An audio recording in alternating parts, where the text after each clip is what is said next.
Бойы сұңғақ, ойы зерек, жаны жомарт пейілі кең, әбіш атам елден ерек, көңілі жайсаң, мейірімден. Еркелеткен туғандайын, зора менен серігін, ең басына қойғандайын, татулықтың көрігін.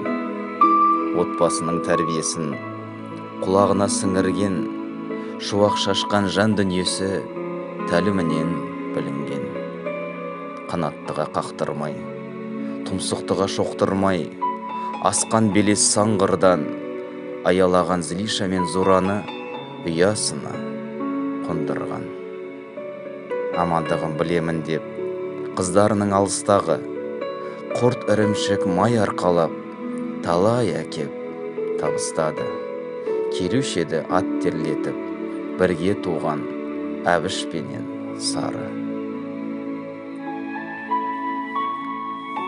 Күн шуақта құдығына түсіретін немересін, тазартумен әлек болған, түсіп еңбек қызығына, менің атам дәл осындай қуанышқа бөленесің.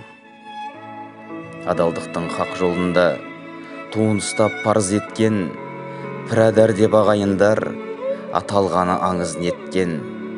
Жақсылығын аямаған, қамқорлығын бойындағы, әдет ғұрып салт санамен берік ұстап қалдырған немерелерге қолындағы. Бал Зурам деп еркелеткен асыл туған анадан есте қалды мәңгілікке, үлгі болып міне осылай кейінгілер арасында тараған.